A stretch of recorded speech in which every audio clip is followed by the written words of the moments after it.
Boa noite a todos. A gente vai dar início na noite de hoje. Vamos ler a página Vida e Família. Os filhos não são podas cheias para os pais, que apenas produzem o corpo, graças ao mecanismo do atavismo biológico. As heranças e aparências físicas são decorrência dos gametas.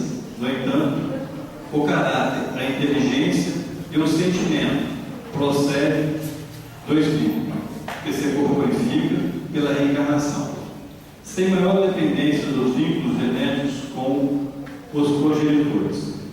Atados por compromissos anteriores, retornam lá, não somente aqueles seres a quem se ama, senão aqueles a quem se deve ou que estão contínuos.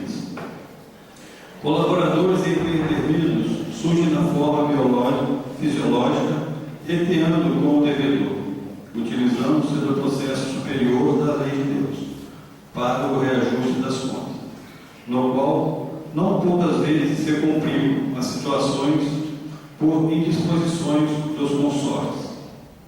Adversários reaparecem como membros da família para receber o amor. No entanto, na batalha das afinidades padecem campanhas de perseguição inconsciente, experimentando o pesado ônus da antipatia e da animosidade. A família é, antes de tudo, um laboratório de experiências reparadoras, na qual a felicidade e a dor se alternam, programando a paz futura. Nem é o grupo das bênçãos, nem é o crânio da desistida.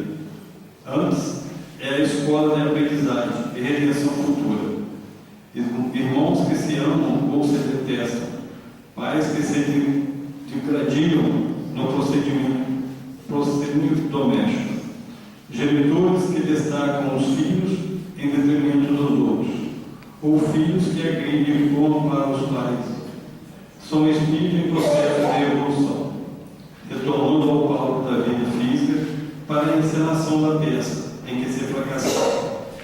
No passado, a vida incessante e a família carnal são experiências transitórias em programação e objetiva da família universal. Joana de Anjos. Bem, vamos por esse inicial. Deus, Pai de amor, Jesus, Mestre amado, agradecidos estamos por mais um momento que aqui vamos passar para ouvir o seu Evangelho.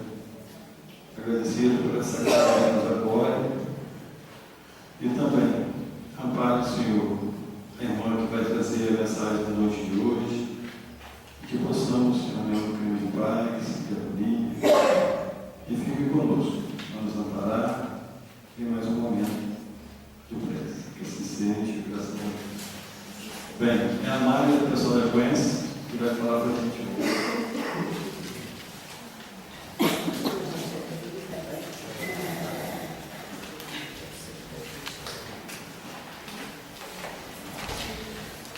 Boa noite, queridos irmãos. Mais uma vez, quero dizer da alegria de estar aqui com vocês.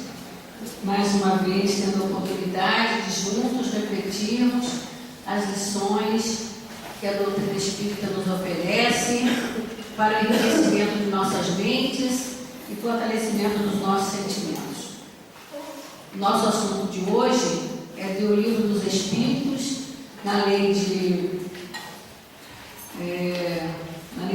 reprodução.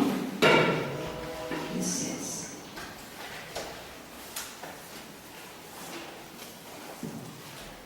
Isso. Na lei de reprodução, poligamia, as questões 700 e 701. Primeiramente, eu quero dizer para vocês, agradecer muito, porque tive a oportunidade de enriquecer muito minha mente, né? Enriquecer muito o conhecimento quando a gente partiu aí para as pesquisas, para o estudo, né, da Bíblia, onde nós buscamos algumas coisas, algumas informações que são importante que nós sabermos, até para conhecermos o projeto divino, que, aliás, nosso assunto de ontem foi o encontro, né, que foi realizado ontem, sobre a necessidade, né, da divulgação da doutrina espírita, dos ensinos doutrinários que estão inseridos nas obras codificadas por Allan Kardec, e que são os ensinos de Jesus, né, que é a revivescência dos ensinos de Jesus, é o Consolador prometido, convidando-nos a refletir a vida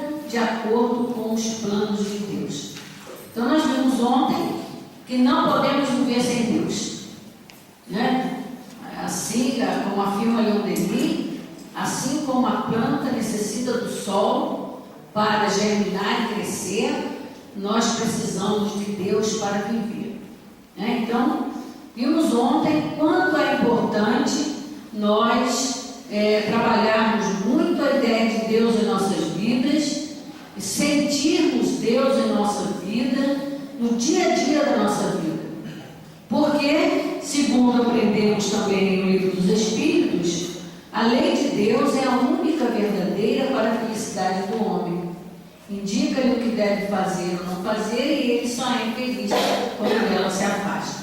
Então, quando a gente fala assim, né, e sabemos que a doutrina espírita, né, como está na introdução do Evangelho, é essa doutrina que abrange todas as circunstâncias da vida.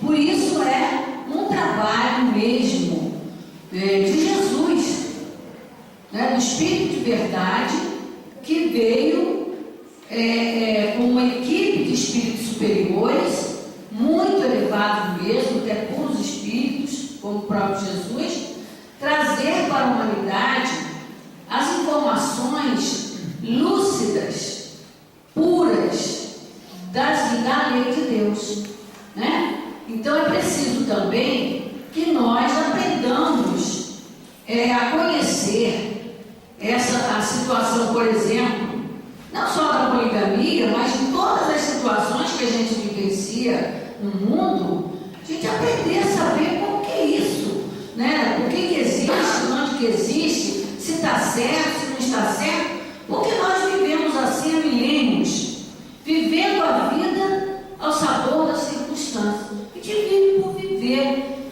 a gente nasce, cresce, vai fazendo as coisas, empurrando com a barriga, gostando ou não gostando, né? Sendo feliz ou infeliz, fica doente, cura, fica doente de novo, né? Nos envolvemos com situações de enfermidade, de problemas, um problema para o outro, do outro para a gente, e assim vamos vivendo a vida, né? Tantos séculos sem parar para refletir. Por que eu vivo isso? Por que a vida é assim? Né? E quando alguns de nós costumamos parar para perguntar, a gente já pergunta dizendo para Deus: por que o Senhor fez isso comigo? Eu não mereço isso, por que eu estou passando por isso? Nós não paramos para refletir como que é esse negócio. A lei de Deus é a única verdadeira para a felicidade do homem. Então, se é isso, eu tenho que enxergar todos os passos da minha vida, tudo que eu passo, que eu vivo, que eu faço, que eu dou para o outro, que eu recebo do outro. Como é que a lei de Deus vê isso? Nós não pensamos assim, nós não paramos para refletir. Nós só reagimos diante dos fatos, né? Mas não procuramos saber. Então, graças à misericórdia divina, ao amor de Deus por todos nós, ao amor do Cristo por todos nós, estamos hoje, né? Todos que buscamos a casa espírita, porque não buscamos a casa espírita por acaso, somos conduzidos pelos guias espirituais, por essa misericórdia, por esse amor de Deus por nós, porque já estamos em condições de aprender, né? Então, graças a Deus hoje nós temos na nossa vida essa doutrina abençoada que nos fala de tudo. Tudo, vezes tudo. Você sabe o que é tudo? É tudo. Vai igual o glória, né? Você sabe o que é tudo? É tudo. Né? A doutrina espírita, ela vem explicar para os homens, para toda a humanidade, a vida segundo os planos de Deus. E é preciso que nós olhemos primeiramente para a nossa condição de seres imortais, de seres inteligentes, com capacidade de aprender. Né? Então, veja só. E a doutrina espírita é esta riqueza na nossa vida. Né? É o oásis na nossa vida. É a água que mata a nossa sede. É tudo isso que a gente precisa. Vocês viram a página inicial da família? A vida em família? As atitudes que nós vimos delineadas aqui são atitudes do tempo da barbárie. Vocês acreditam? Nós temos atitudes na vida do tempo da barbárie. A poligamia, que nós vamos delinear algumas coisas aqui, é do tempo da barbárie. Aí vocês vão dizer para mim, mas não tem poligamia. Não existe. No Brasil é proibido, é proibido de bater para cadeia. Não é só no Brasil não, em muitos outros países também. E o homem teima.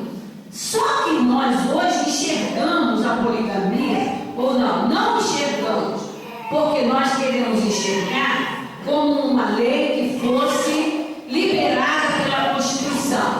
Não existe mais isso, mas existe o ato, existe o comportamento das pessoas. Por isso, vivemos ainda como se nada soubéssemos, ou que não soubéssemos. Ou, como diz Santo Agostinho, como a gente é espírito rebelde, a gente teima em manter tradições.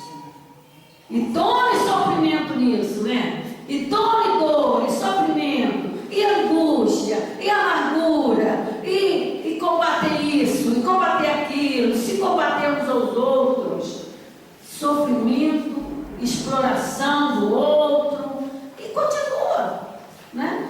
Então, vamos ver aqui o que diz o Livro dos Espíritos para nós com relação à poligamia, que está na sequência, né, na lei de reprodução, quando ele falou do casamento, né, que isso vai estar relacionado com o casamento, né? A poligamia é, na continuação aí do assunto do casamento, é o homem, no caso, a mulher também não está, porque está querendo distorcer a história.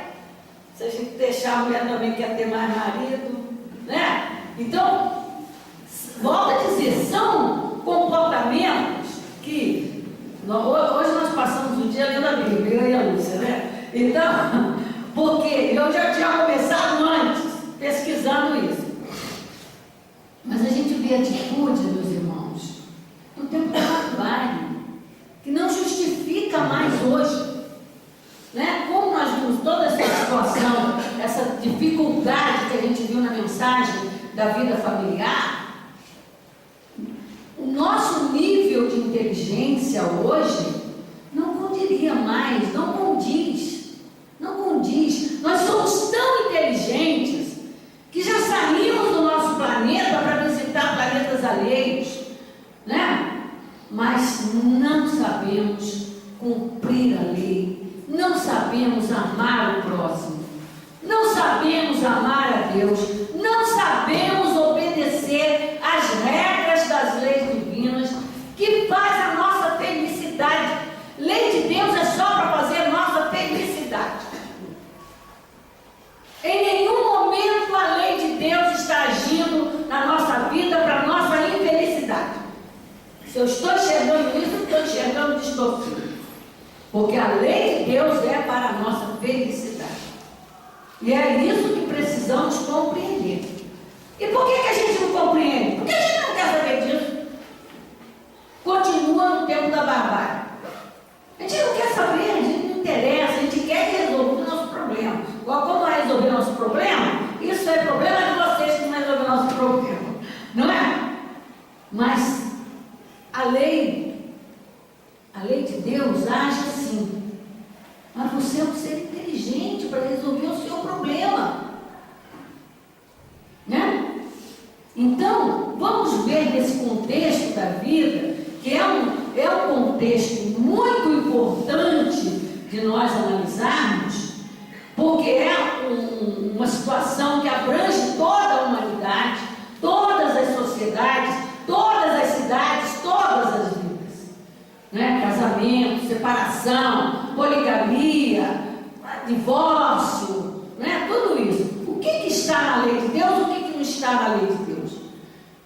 O que é a lei puramente humana? Igual o tempo de Moisés. Tempo de Moisés. A revelação da lei moral, dessa mesma lei que faz a nossa felicidade. Né? Teve a lei humana, porque em todos os tempos, no crescimento humano, na vivência humana, para viver a vida material, tem que ter as regras e condições de viver a vida material. E as leis foram criadas pelos homens inteligentes para conduzir os povos nesse caminhar evolutivo. E o casamento está nesse contexto, a união das pessoas, a família, né? Então, na sequência aqui, que já diz o casamento, vou voltar um pouquinho atrás, quando ele pergunta, veja só, vamos sentir já o que é a lei de Deus. O casamento, isto é, a união permanente entre dois seres, é contrário à lei da natureza? Quando fala assim, lei da natureza, está se referindo a quê? A lei de Deus. Não é isso? Quando a gente pensa em Deus, quando a gente pensa em lei de Deus, a gente pensa logo na natureza. Não é isso? Emmanuel diz até que é a palavra que o homem criou para se referir às situações da vida espiritual de Deus que a gente não compreende aqui. Então nós criamos palavras para fazer a definição, né? Do que vem de Deus, do que é fora do nosso alcance ou fora daqui da mentalidade puramente humana. Então ele pergunta, o casamento, ele é da lei da natureza ou ele é contrário à lei da natureza? E os espíritos responderam, é um progresso na marcha da humanidade.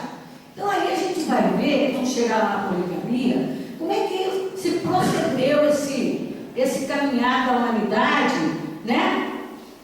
Para um dia chegar ao cumprimento da lei puramente divina, dessa união permanente dos seres. Né? Que até hoje ainda está muito enrolado na nossa cabeça. Né? Muito complicado. Então, a outra pergunta, e qual seria o efeito da abolição do casamento? Quer dizer, tão necessário que é na condução da humanidade, por isso é essa marcha de progresso, é um sinal de progresso, é um sinal de melhoria do espírito. Né? Como saiu da união fortuita, das ligações fortuitas, como diz Kardec aqui na sua explicação, que antes o Estado, o homem vivia na união livre e fortuita, né? Lá igual do tempo do animal, saiu do reino animal para o reino nominal, então viveu um primeiro momento de uniões fortuitas. Porém, quando o casamento constitui os primeiros atos de progresso na sociedade humana, porque estabeleceu a solidariedade fraterna, ou seja, o interesse pelo outro, o sentimento pelo outro, né? Então a gente já começou a desenvolver aí um sentimento diferente do instinto puramente de usar o outro, né? E depois haver o desligamento. Mas essa união que se encontra em todos os povos, embora em condições diversas do casamento, é uma necessidade no caminhar do espírito. Então, depois, nós temos essa questão da poligamia. A igualdade numérica, que mais ou menos existe entre os sexos, constitui um indício da proporção segundo a qual deve se unir? Sim, pois tudo tem um objetivo na natureza. Qual das duas, a poligamia ou a monogamia, está mais de acordo com a lei da natureza? A poligamia é uma lei humana. Aí começa a definir. A gente já viu aqui que o casamento, porque é um progresso na marcha da humanidade, ele está na lei da natureza e é a lei de Deus. A poligamia, que é uma união também que, ao longo dos séculos e milênios, foi sendo trabalhada pela limitação e ignorância dos homens, né, que algumas vezes até como motivo de queda do espírito, como a gente vai citar aqui, ele não define a lei da natureza. Por quê? A monogamia, ela é o que vai condizer com a natureza, com a lei da natureza, com a lei divina no casamento. Porque como é que você vai estabelecer um sentimento, uma união entre as criaturas, né, se você não mantiver uma fidelidade, uma união constante? Por que a gente, por exemplo, o laço da maternidade e da paternidade? O laço da maternidade e da paternidade não acaba. Não acaba. Né? A gente vive aqui na Terra, não adianta eu dizer se eu nasci de um pai, de uma mãe, né? De um homem, de uma mulher, lá que eu posso dizer que não gosto dele, que até me revolto contra ele, qualquer coisa, mas se eu fui gerado pelos genes daquela criatura, eu não posso dizer que isso é lei da natureza, eu não posso dizer que aquela criatura não é meu pai ou minha mãe, né? Tanto que tem exames que comprovam isso, o tal do DNA. Então não se desfaz esse laço na Terra da maternidade e da paternidade. É uma união permanente dos laços, né? Que vai gerar também, porque a solidariedade fraterna não é só para marido e mulher, é para pais e filhos também. Então essa permanência desse laço, a vida inteira de encarnado, é para desenvolver no espírito imortal esse sentimento, que deveria também permanecer no marido e mulher, né? Lá no contrato que eles fizeram com o espírito, né? Aí, mas tem as regras dessa unidade. Por isso, Emmanuel, o Livro dos Espíritos diz: o casamento, segundo as vistas de Deus, deve estar fundamentado na afeição dos seres que se unem. Com a poligamia, não há afeição real, há apenas sensualidade. Vamos pensar aqui, vamos matutar um negócio aqui. A união dos sexos, né, como está no Evangelho, capítulo 22, item 3, abre aí para mim, Luiz, por favor. Mostra para nós que duas leis, de 22, item 3. No Evangelho, quando fala da lei, não separeis o que Deus juntou, quando vem falando do casamento, ele diz aqui, que na união dos sexos, que é o que estabelece a união do casamento entre os casais, né? Por isso Deus disse, Deus criou o macho e fêmea e disse, univos e multiplicai-vos. Porque, meus irmãos, tudo isso, esses mecanismos da vida, todas as leis que regem esses mecanismos, que estão na natureza, que são leis divinas, foram criados por Deus com um objetivo: do crescimento, do desenvolvimento, do aperfeiçoamento dos espíritos, né? Então, quando ele diz, mas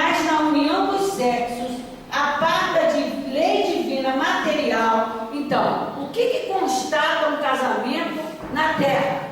A união do homem e da mulher, quando é complementado pela união sexual. Isso até nas leis humanas, né? Não teve a união sexual, não vai considerar como casamento. Então, o casamento tem que ter essa união. Então, são as duas leis que regem o casamento entre as criaturas, entre os espíritos encarnados. A lei dos sexos, da união sexual entre o casal, e a lei de amor, que vai ligar os sentimentos deles dois. Por que é preciso ser assim? Eu estou falando isso aqui para a gente entender por que a poligamia, como ele está dizendo ali, quando é um casamento com mais de um ao mesmo tempo, só existe sensualidade, né? Vamos ver aqui. Então ele diz aqui, ó, então a união, a lei que rege o casamento segundo as leis divinas, é a lei dos sexos na vida material e outra lei divina, imutável como todas as leis de Deus, exclusivamente moral, que aí só é diretamente ligado ao ser humano, é a lei de amor. Entre os animais não tem amor. Às vezes a gente fala que o animal tem amor, mas não é amor. Temos que entender bem isso. O que verdadeiramente é amor. Até isso a gente confunde, né? A gente diz que o animal se ama ou que o animal ama a gente. Ele não ama. Nós até temos amor por ele, mas ele não tem por nós, porque ele vive de instinto. Ele não compreende isso. Ele não tem noção de moralidade. E amor é lei moral. O amor está diretamente ligado na regra do bem proceder. O amor é o sentimento que nos liga a Deus. E nós somos alimentados e sustentados por esse sentimento. Por isso que numa união, seja de homem e de mulher, seja de pais e filhos, o alimento maior para a sustentação dos laços que os unem é o amor. Então está aqui no Evangelho, ó, essa lei moral, que é a lei de amor, quis Deus que os seres se unissem, não só pelos laços da carne, mas também pelos laços da alma, a fim de que a afeição mútua dos esposos se lhes transmitisse aos filhos. Olha que confusão que a gente vive, né? Então, esse sentimento do amor, né? Que deveria e deve, um dia a gente vai conseguir isso, que deve reger a união do casamento, é porque esse amor, sendo tão forte entre o casal, naturalmente vai passar para os filhos. Então tem até uma explicação dentro da doutrina espírita, quando a gente vê, quando na lei está escrito que Deus disse, uni-vos, multiplicai-vos. Então, o homem e a mulher se unirão e se tornarão uma só carne. Não se torna uma só carne. A gente sabe que um corpo não vira um corpo só os dois. Mas Emmanuel fala da ligação afetiva, da intimidade, da entrega de um para com o outro na união sexual regida pelo amor. E existe nesse contexto todo um mecanismo de lei desconhecido da maioria dos homens, que é o campo magnético que envolve a todos nós. Nós espelhamos a nossa realidade íntima através de um campo magnético que vibra permanentemente e espelha todo o conteúdo, vamos dizer assim, do que eu trago em minha alma. Vibra o que eu sei, o que eu conheço, o que eu sinto, principalmente na questão do sentimento. Então, quando isso vibra da nossa alma, da alma do casal, para os filhos, para o lar, então torna-se um só corpo, que na época não tinha como explicar isso. Então a expressão é tornai-vos uma só carne. Hoje a doutrina espírita mostra para nós isso. Porque, veja bem, a criança, até os 7 anos de idade, ela não tem noção de vivência. Ela não tem noção de condução da vida, nem na adolescência. Só quando já alcança a maturidade, ou começa a alcançar a maturidade.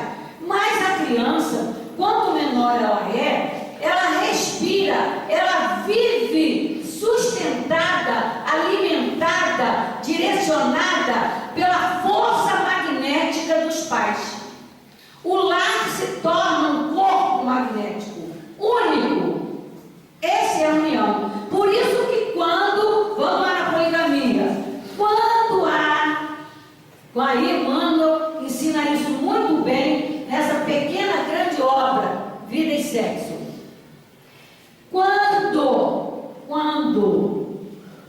um dos cônjuges busca outra ligação, ele já quebrou a harmonia do campo magnético.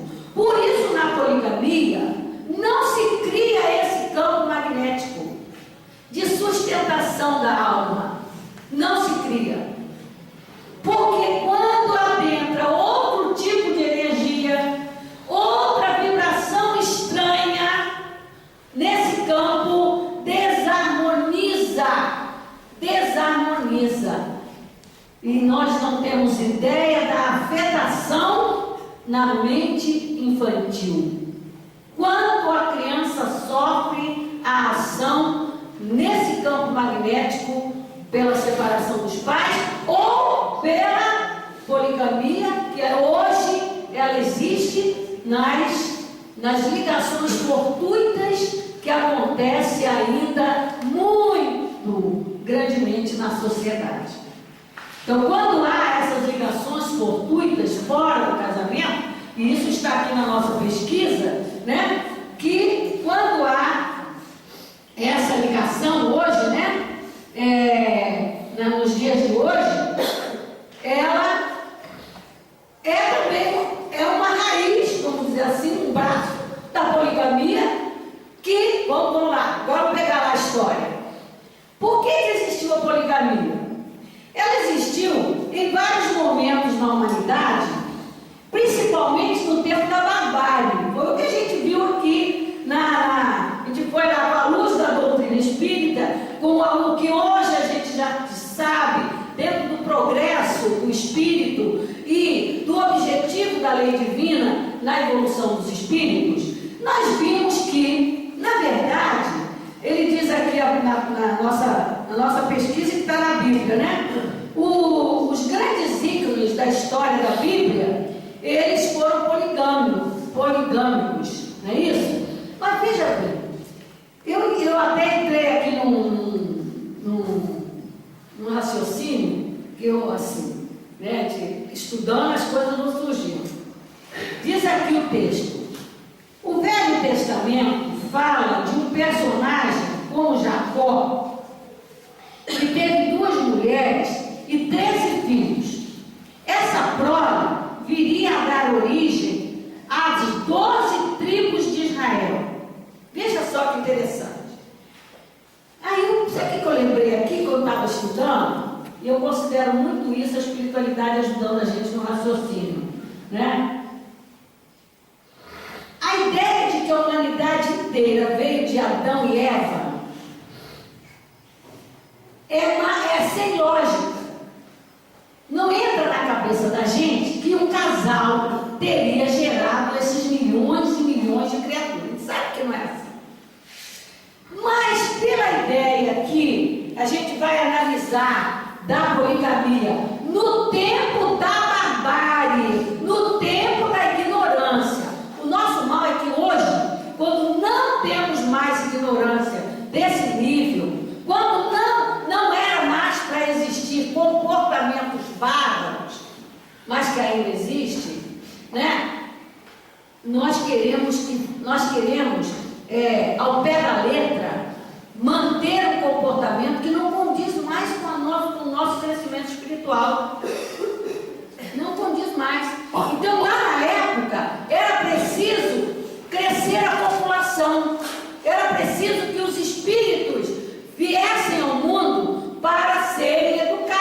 Porque o objetivo da encarnação é a lei de Deus que leva para levar o espírito a alcançar a perfeição.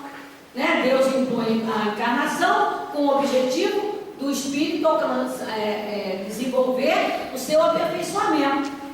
E o corpo físico está para o espírito, que a terra está para a semente. Então é preciso, dentro do mecanismo da lei divina, nós estarmos inseridos, revestidos do corpo denso de matéria para desenvolver as potencialidades.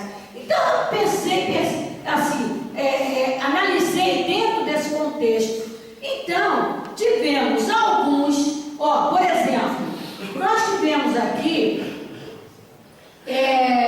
tem Jacó, vamos lá, tivemos Abraão, chamado pai da fé, porque não eram homens maus, muitos deles até eram espíritos que Deus, que eles dizem que falavam com Deus, né? Que as vozes que eles ouviam eram médiuns, ouviam as vozes, eram praticamente dirigidos por essas vozes, pelo nível da ignorância deles na época, da grosseria da vivência da época.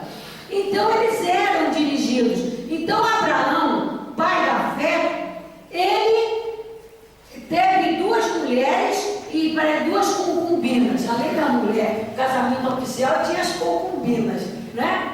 Então o detalhe de Abraão é que ele chegou à velhice e não tinha filhos.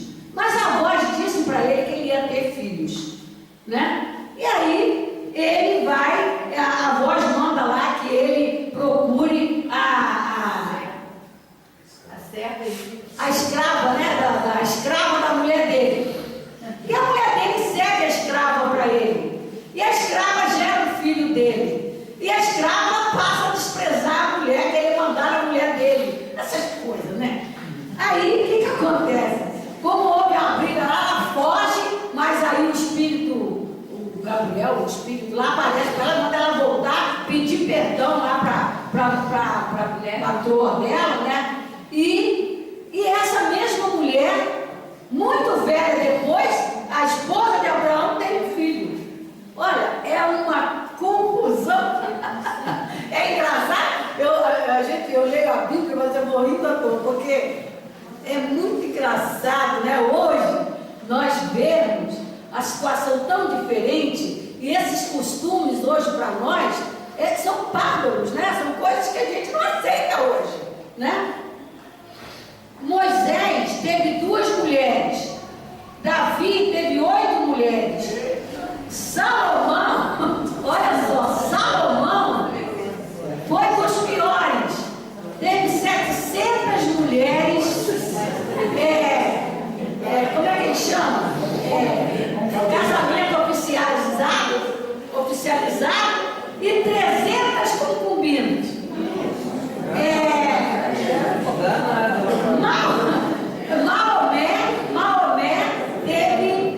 Maomé teve 5 esposas. Vamos explicar um pouquinho de cada um. Cada um tinha um objetivo, inclusive obsessão, né? Então veja só, no caso de Salomão, no caso de Maomé, não foi direcionado pelas vozes, pela orientação, não, né? Aí vamos ver rapidinho aqui. Então Abraão, a gente já viu lá que ele teve um motivo lá e que foi até para a prova da fé, porque chega um momento em que ele tem que provar a fé dele em Deus, que ele vai até, a fé dele era tão grande a Deus, né, aquela voz que dirigia a vida dele, que ele ia matar o filho verdadeiro lá para entregar a Deus. Aí a voz vem e manda ele parar, que não era para ele fazer aquilo, né? É só lendo lá para ele saber. Agora, tem o Jacó, que teve 2 esposas e 13 filhos. O que diz a Bíblia? Originaram daí 12 tribos. Ó, 12 tribos, 12 grupos de espíritos, porque esses filhos tiveram filhos, não é? E foram popularizando a humanidade, né? Mas isso eram costumes humanos que, com o progresso da inteligência, com o desenvolver dos sentimentos, ia se modificando, como toda lei humana se modifica até alcançar, estar paralela com a lei divina. Né? Qual planeta que hoje já vive segundo a lei natural? Mesmo os encarnados? Júpiter. Porque Kardec perguntou a Bernard Palissy, que foi o espírito que veio de Júpiter, né? E relatou para ele como era a vivência em Júpiter. Está na Revista Espírita de 1858. Então Kardec pergunta para ele: como é a lei humana lá no mundo que você vive? Ele falou: não tem lei humana. Mas como? Você lá não encarna, não vive encarnado? Deus as fez todas. Quer dizer, a lei humana já está paralela à lei divina, né? E um dia nós vamos alcançar isso também. Por enquanto, o nosso está muito capenga, está muito distante ainda. Mas veja só, vamos ver agora a justificativa de Salomão. Todos esses homens da antiguidade, né, que não é para a gente justificar a nossa atitude porque eles fizeram. Lembra que era o tempo da barbárie, era o tempo primitivo de existência, que não é mais o nosso. Não é mais o nosso. Então, eles tinham, a maioria deles ali, eles tinham a voz que eles ouviam, impunham a eles, ou impuseram a eles a missão de conduzir aquele povo, como Moisés, de conduzir aquele povo. Aí olha só, eu estou pensando aqui uma coisa que é interessante, que Moisés, não foi só Moisés que trabalhou a ideia do Deus único. Quando Moisés recebeu a tábua da lei, olha quanto trabalho essas criaturas já tinham feito. Esse Abraão, Salomão, tudo que tenha vindo antes de Moisés, já preparou o povo. Quem diz assim, aquele povo de Israel já estava preparado para receber a tábua da lei. Não é que a gente ouve falar? Então, esses homens, eles tiveram, a missão deles era tirar aquele povo ignorante da idolatria do povo egípcio, da idolatria, adorar muitos deuses, né? Tem lá na lei no Alcorão, né, que a gente leu, no Alcorão, Maomé colocando como proibido fazer estátuas de animais ou de homens, né? Já para evitar aquelas adorações a estátuas, a deuses de pedra. Então o trabalho deles era conduzir aquelas mentes. O de Maomé, então, é muito interessante a gente conhecer. Eram povos bárbaros, guerreiros, que impuseram a ele, porque ele por ele mesmo, ele não ia ser um guerreiro como ele foi, né, de trucidar aldeias para ser poderoso, mas impuseram a Maomé que ele fizesse aquilo, que ele se tornasse aquele dirigente de povo daquelas aldeias tão mal, né? Mas ele não era mal no seu contexto. Ele foi induzido, como diz, está até a história que Kardec coloca aqui para a gente, né? Maomé, ele foi induzido a se tornar constrangido a fazer-se guerreiro. Ele era, no princípio da sua vida, ele era manso, ele era pacífico, até os 50 anos, 40, 50 Você vê que coisa interessante? Aí, o que aconteceu? Eu não falei da poligamia de Maomé, né? Vamos lá. Então, esses homens, eles tinham como missão, era isso, tirar o povo da idolatria. Aí vem a justificativa de Salomão. Salomão foi um daqueles homens extremamente rico, poderoso na época. Aí olha a justificativa dele. Ele arrebanhou todas as mulheres das aldeias que ele conquistou com a justificativa de que se ele permitisse que os homens lá da aldeia ficassem com as mulheres, que elas iam fazer a cabeça deles, assim na nossa linguagem, e levá-los novamente à idolatria. A idolatria. Aí ele arrebanhou tudo para ele. As 700 esposas, as 300 concubinas, né? Para ele. Só que ele, o feitiço virou contra o feiticeiro. Ele tinha a missão de fazer com que afastar o povo da idolatria, inclusive as mulheres, mas ele, né, que arrebanhou as mulheres para ele, para que elas não induzissem os homens, ele foi induzido por elas, a idolatria. Aí ele foi castigado por Deus, né, segundo a história. Então, veio sobre ele lá o castigo de Deus, que não é o que interessa aqui para nós. Mas veja só, isso foi uma queda do espírito. Aquilo foi com um objetivo. Deus não mandou ele arrebanhar a mulher, nem ser poligâmico. Poligâmico. Né? A voz não mandou ele fazer isso. Ele fez por conta própria. A questão de Maomé foi muito interessante também. Então Maomé, ele foi induzido a ser esse guerreiro. Ele trucidou os partidários, os inimigos, né? Ele foi cruel. E ele admitia a autoridade de Moisés e do Cristo. Mas sabe por que ele aceitou ser cruel? Porque ele julgava que o Cristo, apesar da sua doçura, tinha fracassado. Ele considerava que o Cristo tinha fracassado, né? Por isso, ele tinha a mentalidade que para ele ter apresentado o Deus único, verdadeiro, ele tinha que ser pela força. Aí ele foi pela força.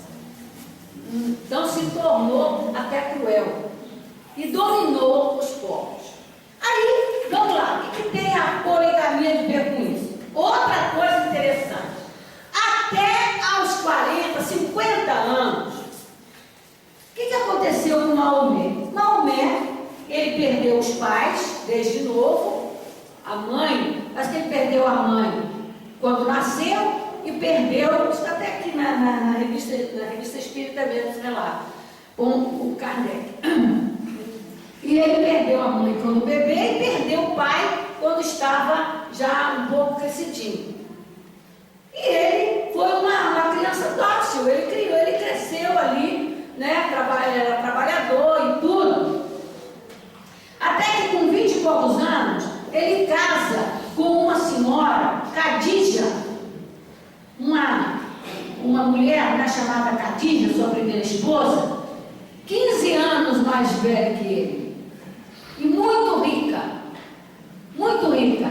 E quando morre, deixa para ele toda a sua riqueza. Então isso deu também para ele um patamar. Olha, ele não sabia ler nem escrever e foi um todo-poderoso. Ele teve um sonho. Ele teve um sonho. Maomé não foi verdadeiramente um profeta, né? Ele teve um sonho lá, que no sonho ele foi alertado por algumas coisas. Mas ele não foi um profeta verdadeiramente. Mas ele teve um domínio sobre o povo. E a questão do casamento, como a Khadija, ele foi irreprochável, ele foi fiel, ele tratou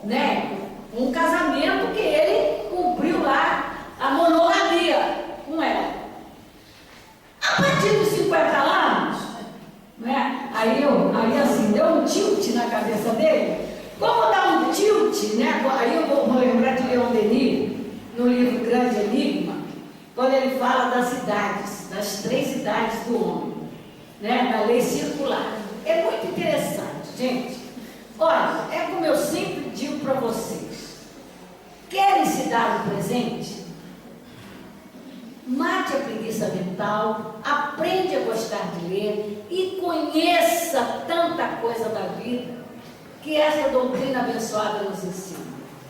É muito interessante.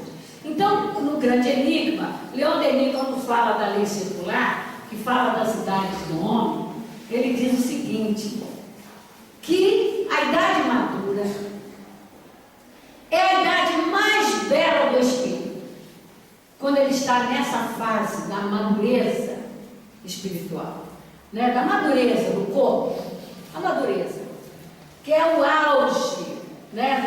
da vida da criatura, né? Para nós mulheres, a idade da loba, mas não é para fazer bobeira não, mas veja só, então Leon Denis coloca que infelizmente, os homens, não sabendo valorizar este período da vida, embrenham por um pensamento de querer viver nos 50, 40, 50, 60 anos, até mais, o que vivia na adolescência, na juventude primeira.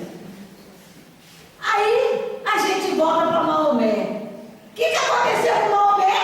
Deu um tilt na cabeça de Maomé. Então ele ficou insaciável no sexo. Deu um tilt. Ele era fiel à primeira esposa. Viveu lá um casamento irreprochável, né? E, no entanto, ele, a partir daí, que a gente vê que foi, vamos dizer que foi o seu mais grave erro, ele começou a buscar outras mulheres. Aí ele não quis só um casamento. Ele instituiu 4 casamentos. Né? Ele instituiu 4 casamentos.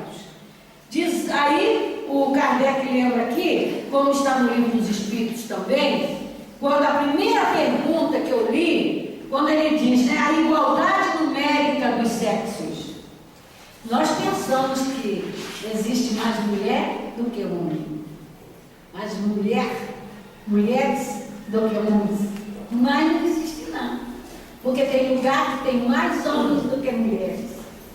Na verdade, no plano divino, na lei divina, existe a igualdade numérica dos sexos. Aí ele diz aqui, quando Moisés instituiu essa lei, ele esqueceu de que teria que existir 4 vezes mais mulheres para que fosse tivesse direito a 4 mulheres. Cada homem tivesse direito a 4 mulheres. E achamos uma reportagem interessante, né, no Google, né? O Google é esse dicionário bacana que a gente encontra as informações. Olha só que interessante aqui. Autoridades islâmicas, isso é hoje, hein? Na atualidade. Autoridades islâmicas da Nigéria estão ameaçando condenar a pena capital um homem casado com 86 mulheres. Lá naquele país. Caso ele não dispense 82 delas em 3 dias, ficando apenas com 4, que não pode fugir à regra da lei que Maomé instituiu. Mas, como diz os Kardec no Livro dos Espíritos, não, é Kardec mesmo, e também na Revista Espírita, ao instituir essa lei, a poligamia é a lei humana cuja abolição marca o progresso social e ela é apenas um costume de um povo ou de um homem. Não é lei natural. Não é lei natural, não é lei de Deus. Não é lei natural, não é lei de Deus. E tudo que não é lei de Deus tende a acabar com o progresso do espírito. Agora, que progresso? Progresso moral. Porque, já falei e repito, a nível de compreender que isso não está certo, todos já compreendemos. Então vamos ouvir aqui, para encerrando o nosso estudo, o que nos diz Joana de Ângeles, no livro O Homem Integral, quando vem tratando para nós dos problemas sexuais do homem. O conceito em torno do qual o homem é um animal sexual peca, porém, pelo exagero. Naturalmente, as heranças atávicas impõem a força do instinto sobre a razão, levando-o a estados ansiosos como depressivos. Não há felicidade nesse comportamento do homem ou da mulher quando se envolve sexualmente com vários elementos. Não há felicidade. Olha o que a arte Joana coloca. Todavia, a necessidade do amor é superior. Ela mostra aqui primeiro. Ainda ele não sabe usar a razão para conduzir o instinto. Então ele quer dar vazão ao instinto, sem usar a razão para perceber que esse comportamento desregrado o levará o parceiro ou a parceira à dor e ao sofrimento. Isso em nome do amor, como ela vai dizer aqui na frente. Justifica-se que está apaixonado, justifica-se que gostou, justifica-se que ama, mas não usa a razão para ver se aquele comportamento vai lhe gerar consequências equilibradas ou consequências dolorosas. Não se usa a cabeça, a inteligência. Então queremos viver ainda pelo instinto. Só que não estamos mais na vida animal. É puramente animal. O que a gente chama de vida animal é a vida material do corpo. Comer, beber, vestir, né? Dormir, procriar. Isso é vida animal ainda, né? Mas o homem não pode viver isso como os animais, sem inteligência, sem raciocínio, sem razão. Então diz ela, todavia a necessidade do amor é superior, por falta de uma equilibrada compreensão da afetividade, deriva para as falácias sensações do desejo em detrimento das compensações da emoção. Mais difícil se apresenta um saudável relacionamento afetivo do que o intercurso apressado da explosão sexual, no qual o instinto se expressa, deixando não poucas vezes frustração emocional. Passados os rápidos momentos da comunhão física e já se manifestam a insatisfação, o arrependimento, os conflitos perturbadores. É isso que a humanidade vive, por não usar a razão, por não buscar conhecer os mecanismos da vida segundo os planos de Deus, segundo as leis divinas. Queiramos ou não queiramos, nós precisamos parar para pensar. Nós somos seres inteligentes. O espírito vive pelo pensamento. Eu tenho que pensar, porque a lei das consequências, a lei de ação e reação, a lei de causa e efeito, vai acionar a nossa vida. Aliás, cada atitude dessa que a gente tem, nós já acionamos a lei, como a dor.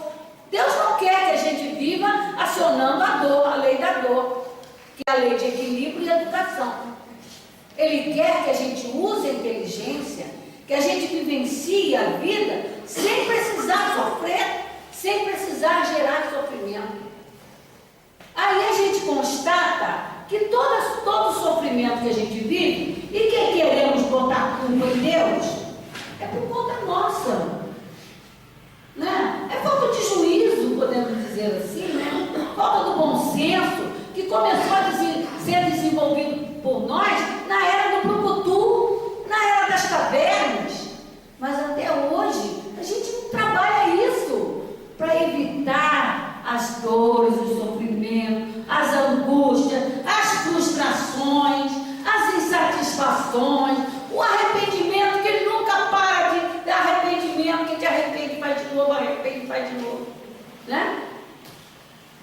A falta de esclarecimento no passado em torno das funções do sexo, os mistérios da ignorância com que o vestiram, desnaturam. Então, na verdade, o que nós precisamos aprender a conhecer para trabalhar todo esse contexto é o que é o sexo na nossa vida. Qual a sua função? O que realmente fazemos? Qual o objetivo de Deus na sua criação? Não é para o nosso destrambeiro. Não é para gerar dor e sofrimento em nós.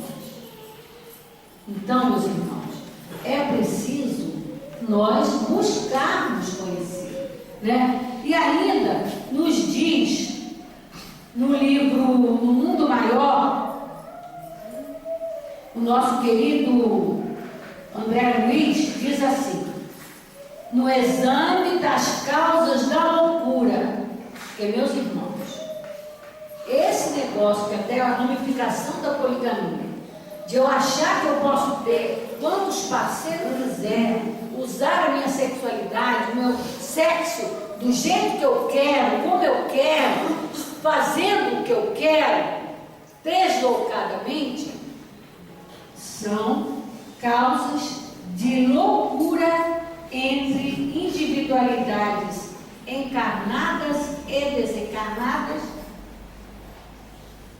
A ignorância quanto à conduta sexual é dos fatores decisivos para curar essas loucuras.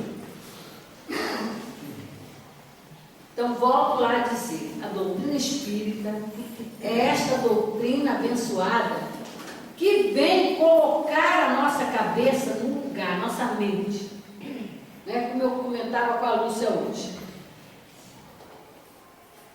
Conhecermos o espírito nas suas conturbações mentais. Pergunta aí dentro dessa loucura que o ser humano vive, essa problemática toda, como está essa mente? É coisa muito séria.